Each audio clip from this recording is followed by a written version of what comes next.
NSMBC.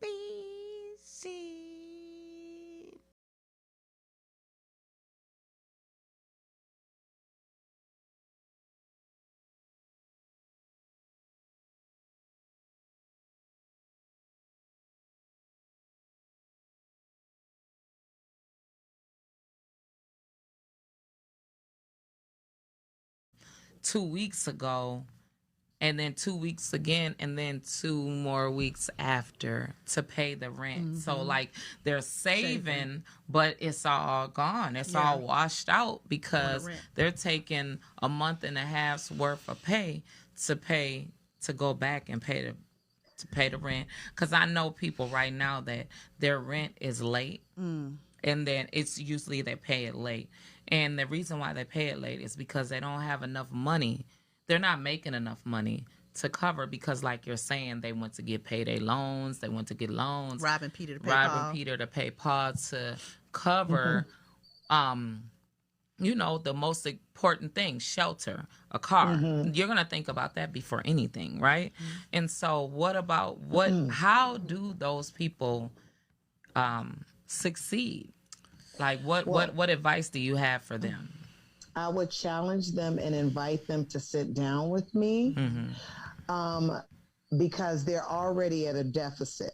Right. So I would ask them to be authentic with what they make from payday to payday, but I would challenge them to be more authentic with their spending habits. Okay. So I say that in the sense of, if your rent is, per se, let's just pull off a number, 600. Are you taking a percentage of each paycheck? Are you spending the first 6 and then the second paycheck you're trying to pay your rent? Because there's a percentage that you can divide by your paychecks that you can put aside. So I would really invite them to sit down with me, because we get behind because of our spending habits. Right. We get behind. So say I started a job, and I'm trying to, and I'm living in Section 8, or I'm living in assisted living housing. Okay, my rent is going to be based on a third of whatever it is that I make. So I would, at that point, with that first check that I submit, they're going to let me know what the increase is in my paycheck. So I'll say this again: the majority of people live out of one check and pay rent out of the other check. Right. What Go I was ahead. going to ask, I'm sorry, what age do you take your students, as I may say, anyone that wants to take your credit repair class? Anybody. I would like to start as early as high school, because a lot of times when children go off to college, the college is sitting there waiting on you, saying, oh, just sign up for this loan. Right. Just sign up for this loan. And usually the loan is 4,000 or 5,000 over what you need for school.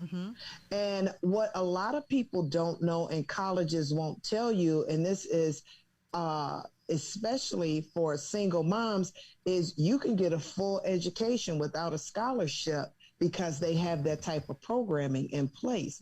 So do they tell you that? No. Absolutely not. No, So what you do, when it comes to, there's no age limit in learning about money. My first class, there was a lady in there that was retired. She was 67 years old. She gets a wonderful retirement check, but was living from paycheck to paycheck. She didn't have any extras, because she told me when she got her paycheck, the last thing she thought about was paying bills. It was all about, let me go buy this. She was an impulse spender. Okay. So, it's like if somebody called her and said, hey, there's a restaurant, Wisconsin Dells, let's go. She said she just took off and went. Right.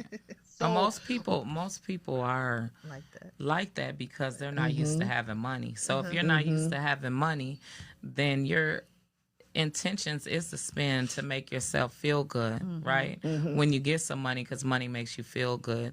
Do you give people what should I say, like challenges to, like you said, challenges, but do you give them like, is there a specific rule that has to apply to your program to where if you fall off track, okay, you're going to be disciplined like this, okay? In order for you to stay in the program, because people need, believe it or not, if you don't have the strength to not overspend or not do what you're supposed to do to pay your bills, that's providing shelter and a car to get you around. If you're going against that, then it always has to be, if there's a teacher, a coach in place, there has to be some type of discipline that will prevent them from falling off track, right? Well, this is what I would say to that. I don't discipline them, I reward them. Oh, okay. Okay. So I don't feel that it's my position to discipline you, because if you don't do the work and if you don't discipline yourself, it's not going to work for you. So day one, I will tell you, if you're willing to do the work, the program will work for you. Okay. So I don't more or less discipline them or tell them what it is that they need to be doing.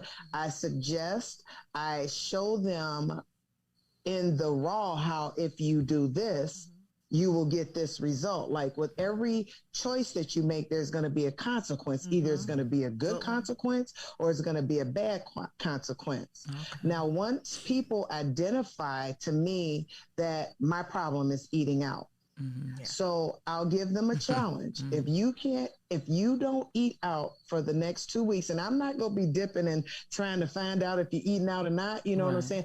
I really am expecting people to be honest, because you're not lying to me, you're lying to yourself. Right. So, what I try to do is, if they can discipline themselves to not eat out for 3 weeks, then I take them out and I treat them. Okay. Nice. So they can have that money that they were spending. I challenge them. The money that you think that you spend going out, put it in a jar, put it in an envelope, because now you truly can treat yourself. Right. But if you have a problem where your lights are getting shut off because you can't stop eating out, that is not going to affect me. And I don't want to be the budget police. I just want to be able to let you know that if you're willing to do the work and discipline yourself, and that's with anything, then there will be a reward. I mean, I give them the chance to make suggestions. What do you want to do? Do you want to go up to the Twin Cities? Now, our first class, Thrivent was one of the speakers that we had. Okay. And they have a program that's called an action team. They will give you a $250 credit card. And so you can spend that towards the goal of whatever you set. Okay. So that $250 card took the whole class out, those that did not eat out, in 3 weeks, to a nice dinner. And that card could be used for anywhere. You just cannot buy alcohol when you reward them for that, which I think is more than fair.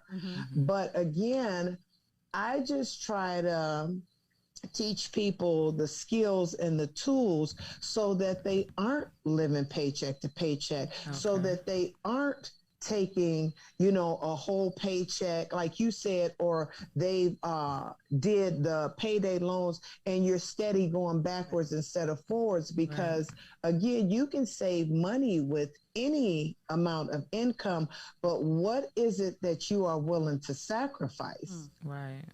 What is it that you're willing to discipline yourself on? Again, never to shame anybody. I think that would be kind of shaming to say, well, you didn't do this, so I'm going to do this. Whereas I will say to people that like to go out and drink instead of drinking at home, you can go to the bar and spend $15 or $20, but you can go buy a bottle for 4 drinks, and you can go buy a bottle and have drinks for a couple of days. Right. If that's, if you're trying to save money. So my main thing is I encourage them to set a goal early on in the class, because You know what that goal is. And then I will ask them, is this a goal that you think you can obtain?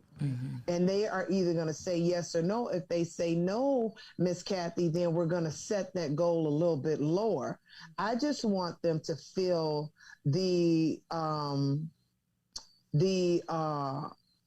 I just want them to be proud of accomplishing a goal. I want them to feel how it feels to say, hey, I said it and I did it.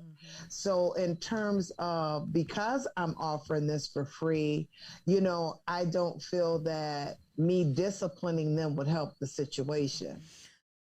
The numbers for women, there have been 51 women out of the 2,500 that are on death row. Still 51 women now. Still 51 women waiting to be put to death? Yeah. Wow. I guess we have to come back later and tell you guys who those women are. Yes. But one woman I researched was Lisa Montgomery. Okay. And then, what does she do? Well, she is the only woman inmate, the first woman federally. Oh, she was federal? Yes. What did she do? I don't know how did she become federal, but she's the first woman to be on death row and get executed. Wow. So she... First woman ever? Yes. Okay. First woman. Okay. For the federal courts. And they put lethal injection January 13th, 2021, this year. Oh, she just went to death this year? Yeah.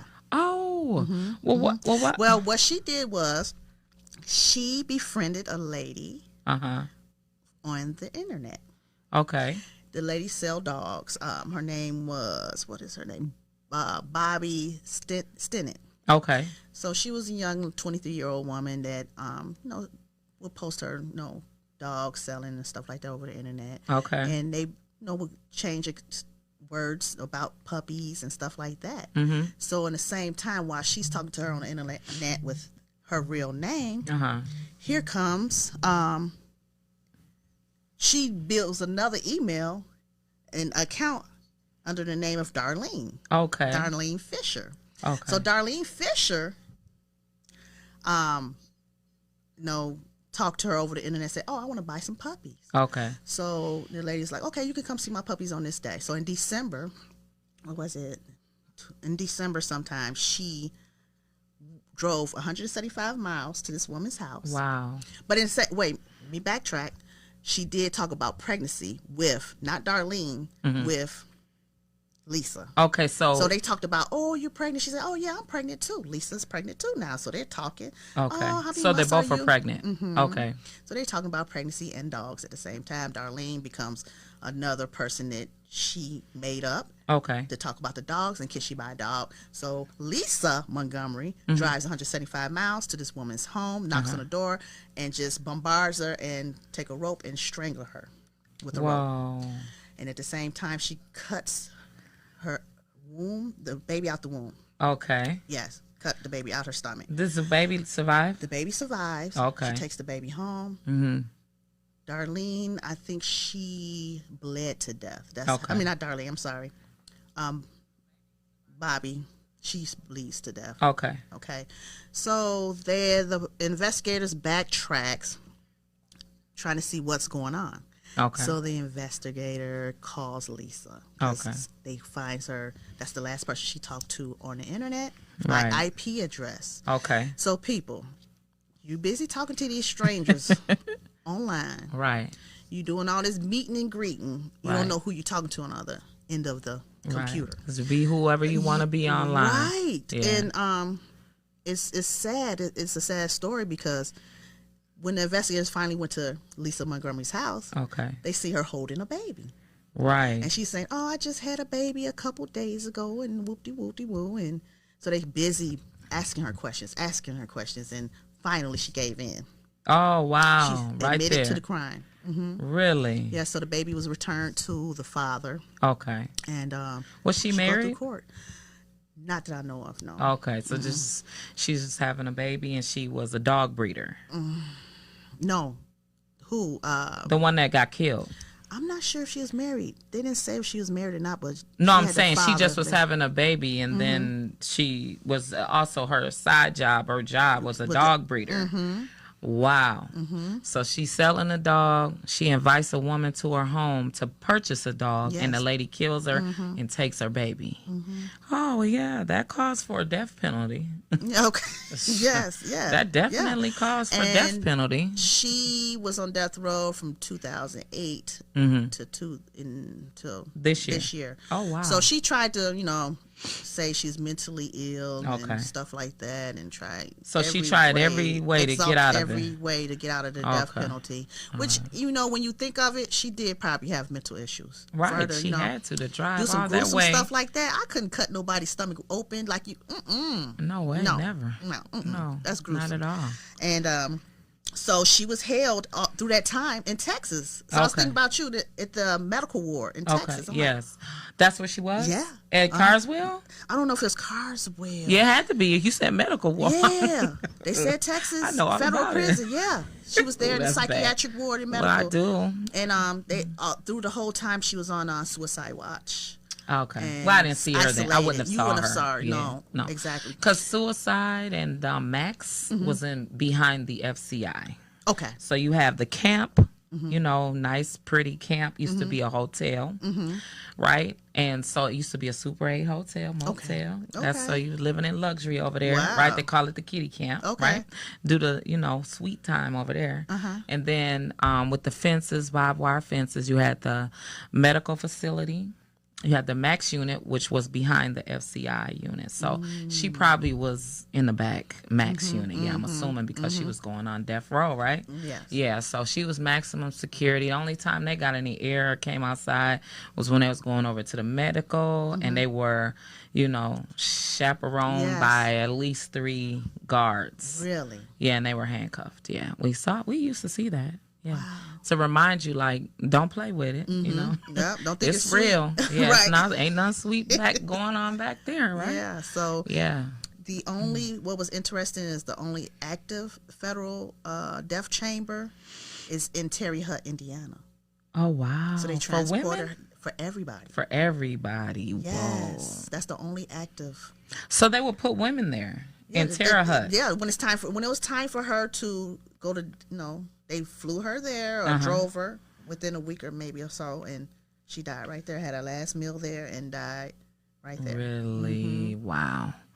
What a thing. Yeah. I couldn't even imagine that, I couldn't imagine being waiting on my death. Yeah, waiting. And then another thing, you have her family, Lisa's family, that's mourning her because she's getting put to death. They trying to everything they can to, right, have figure her live out what... and just do the rest of her time and die in jail on her own, natural death or whatever. Give her life in prison. Right. So she had a younger sister that was 4 years younger than her. Okay. And she was talking about how she was sexually abused. And both who was? When they were little. Lisa the one that did the murder. Okay. So she said, reached out and talked about her life story. And did she write a book or anything, or leave any words of where her mindset was at the time she took the other woman's life? I'm quite sure she did. Or she just wanted a baby that desperately that she would cut her stomach out and you couldn't get pregnant on your own, maybe. Hey, look, let me just clarify something about the CARES Act. Yeah, I'm home from federal prison. I did 17 years. I've been on home confinement for 10 months. So technically I've done 18 years and 2 months under the supervision of the Department of Justice, the Bureau of Prisons. But just real quick about the CARES Act. I don't like to play politics and, because they get in the Trump administration, the Biden administration, fix this, fix that. You did this, you did that. And when you got to understand, when it's politics, you playing with real people's lives. People are being affected. My family, my kids, my grandkids. So I just want to clarify something because a lot of people don't really understand what happened. Basically, when COVID-19 hit, it affects institutions, prisons, nursing facilities, different places like that. Right. So what Congress did when all of y'all got y'all $1,200, that first $1,200 everybody got, they put in a provision for a certain a federal prisoner who served 50% of his or her sentence and who had a minimum risk to come back to prison. Now you couldn't be no violent, you couldn't be have no sex crime. You had to be like squeaky clean. Right. They screened us to I mean, listen, you can have nothing in your background. Okay. So what they did normally, under normal situation, is when you have 18 months or less, you can go to home confinement. Okay. But due to COVID-19 in the CARES Act, they waived that provision. So it's a lot of stuff in the media. Trump did this, Trump did that. No, this is what it is. Because of COVID-19, they waived that 18-month or less provision. Okay. I got a 2032 release date. Whoa. So I got over a decade left. Okay. So they waived that provision. So once the emergency ends, the law is still on the books. And they want you to return? Huh? They're saying you return after all right, this is over. I mean, just understand. There's no more pandemic. Right. So when there's no more pandemic, there's no more waiver. Okay. When there's no more waiver, you got to enforce the law on the books. Wow. And that's what the Biden administration just came out recently and said. He said, "Hey, yeah, the Trump administration, they interpreted the law right. It's kind of like speeding is illegal right now. Speeding is illegal. Right. So now if they waive it with speed, you can speed. And then all of a sudden they come back and say, well, after this over with, speed is going to be illegal again. Wow. So it's kind of like we're over a certain amount of time. But the problem is we're out here getting jobs. We're out here we out here doing the right thing. So it's kind of like, you got to tell your employer, I got to go back to prison. You got to tell your kid, I got to go back to prison. Right. And a lot of people, they're thinking we're home, but we're home. But you're not home. Technically, we're not. Right. So no, sorry. Go ahead. I'm going to wait. They had the BOP director on Capitol Hill testifying. Okay. And he was like, hey, listen, I'm just enforcing the law. If y'all want to do something about it, change the law. Right. So Congress has to change the law, or the president has to grant us clemency. So they can fix it two kind of ways. Because when I got released, they didn't say I was coming back to prison.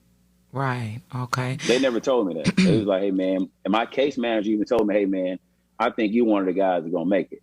I personally think you're going to make it. So, right. So do you have to, being as though you're on home confinement now, and do you have to report to a PO, or do you just report to the halfway house? Funny thing, when I first got out, they had, it was like a protocol. When you get out of prison, you go to the halfway house, then the probation department contacts you. Yep.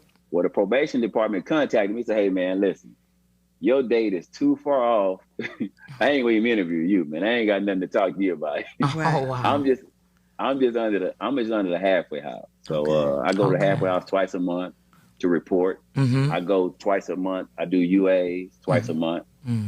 That's basically it. I got to put in passes once a week to go places, go to the doctor, go to the gym, go grocery shopping, go to church. Okay. So I'm supervised. Right. I'm definitely supervised. So do they? But before we get to all that, I wanted to tell you how I got to prison. Okay. Yes. Tell us how you got here. Okay. Yeah. So in 2002, myself and 19 others were indicted in a single count drug conspiracy out of the Northern District of Texas. I was in Amarillo, Texas. Like I said, myself and 19 others. I want to say I had 5 women on my case. I was labeled the leader organizer, or they put me at number 2 on the case. Okay. So, and I was offered like 25 to 27 years on a plea bargain. Due to some issues with my lawyer, he didn't explain it right. So I rejected the plea. I ended up going to trial where I got found guilty, and I was looking at a 30-year to life sentence. Back then, the guidelines were mandatory. So it was mandatory that I get 30 years. Wow. And at the time, I wasn't even 30 years old. So I ended up getting 33 years. Oh, wow. 33 years. This was in October 2003. Okay. I fought my case. The guidelines have changed since I've been in prison. I'm under the 100 to 1 crack powder disparity. They got changed in 2010 to 18 to 1. Okay. But my judge in Lubbock, Texas, refused to give it to me. When Congress has changed its laws, they kind of put it in the judge's discretion. So for whatever reason, last June I filed for it. President Trump the law changed in 2010. Obama changed the law in 2010, but Obama didn't make it retroactive to people like me. Okay. He made it apply to people coming to prison from 2010 and on. Wow. So what President Trump did, President Trump made it retroactive to people like me, so we could get out. Well, I filed for it. The government didn't oppose me. The government said, hey, yeah, he's eligible. Basically, we're leaving it up to you, Judge. So in June of 2020, my judge denied me. He said I was a danger to the community.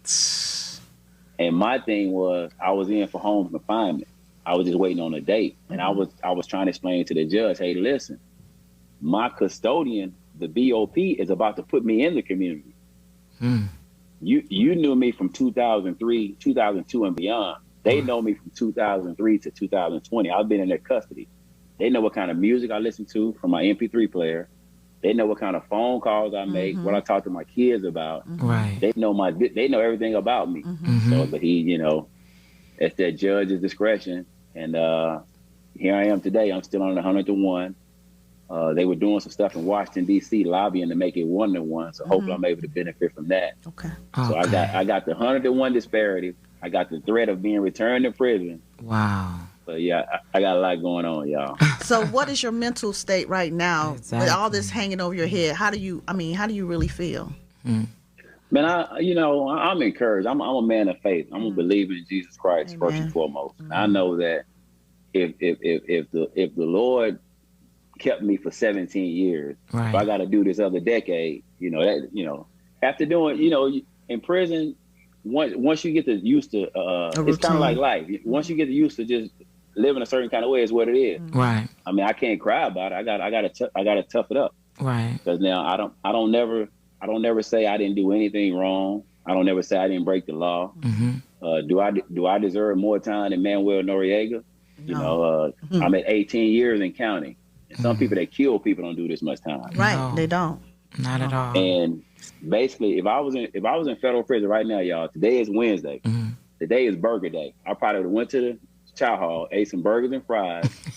I'd probably be right now. I'd probably be asleep. I wake up at 5 in the morning. I work out. I mean, I would just be sitting around doing nothing, just wasting taxpayer money. So if I had to go back, I mean, it's kind of,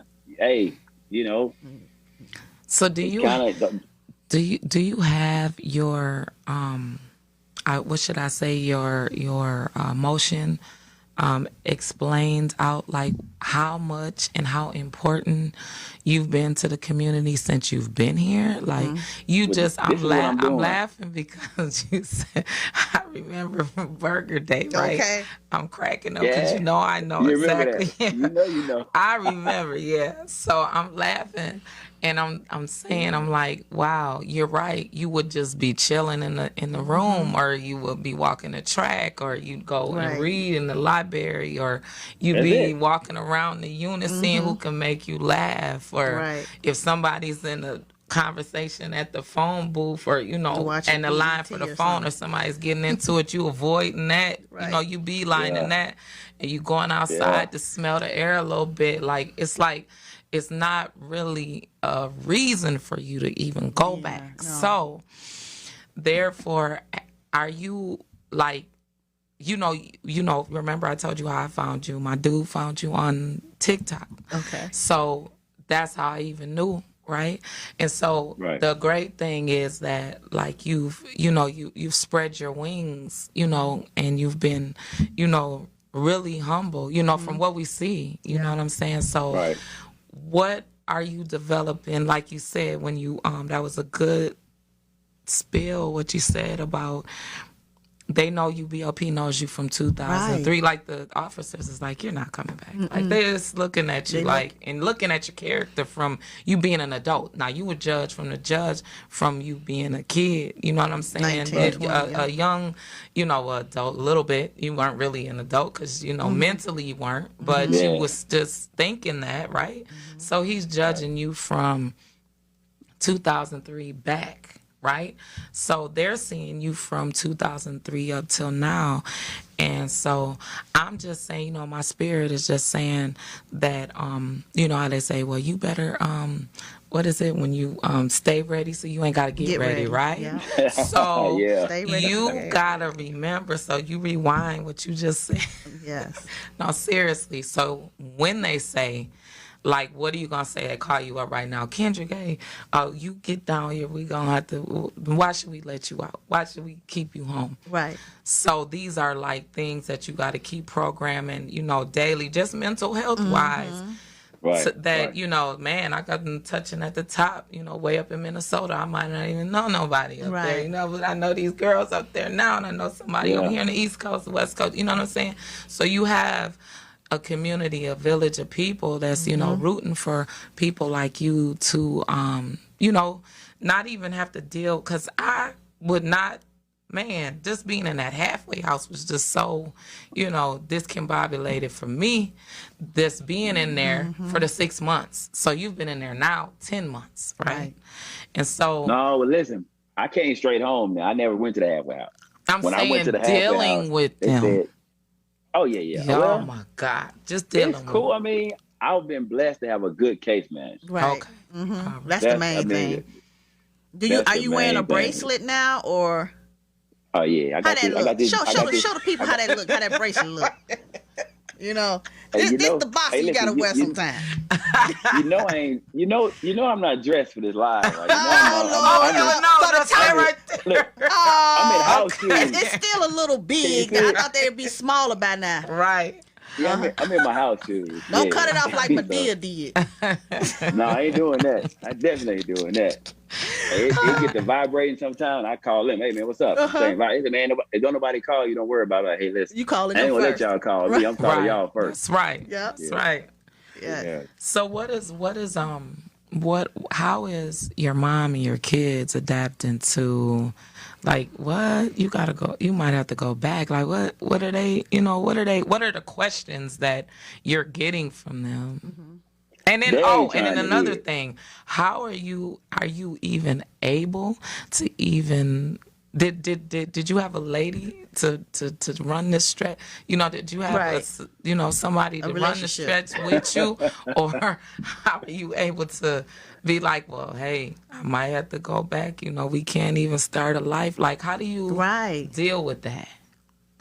Man, I see my daughter. My daughter with the praying hands. Hey, I know that's right. Hey, honey. First, that's my daughter, Labria. First, yes, we praying for your daddy 11. Too to get up. She was like 11. She was like 11 when I left. You know, she was 28 when I came home. But first, my family ain't trying to hear. They like, man, they don't believe it. In their mind, I'm home to stay. Right. You know, so and they just. When I be trying to explain it to them, they like, man, you here? What you telling me? Gotta go back. They ain't, you know. So I just, hey, you know, I ain't worry about it. Right. You know, I believe that we're gonna be home. I believe everything gonna work out. I'm hopeful. Right. Like I say, I'm a man of faith. I believe it's gonna work out. Now, as far as a woman, hey, y'all sound like my TikTok. When I be on TikTok, that's all they want to know. They be like, hey, man, what's your relationship status? What's your right. So look, we're sticking our nose right. Well, we were talking about relationships last week, so that's why we brought it up. Yeah, he missed that part. You got to go back and look at it. Well, listen. I was married before I went to prison. I got divorced when I was in prison. Okay. You know, I'm doing 29 calendars. Right. You know, I go to prison in 2003. I'm not supposed to come home in 2032. So I'm not really going to ask nobody to wait. I'm not, you know what I mean? I'm not one of those type of people, but it's cordial. We're still the best of friends. There's no animosity. You know, it just happened. I was able to come home after 17 years. But, I mean, I was always able to see my kids. I always had communication with my kids. So, I mean, it's just, you know, it's one of the things, you know, I tell people, you know, listen, you can't, you know, you want to be tough on the street. You want to be the man. You want to be this. And when them consequences come, right?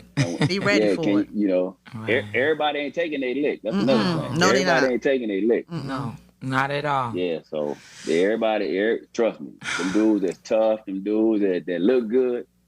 When the pressure get on, they rapping and tapping. What?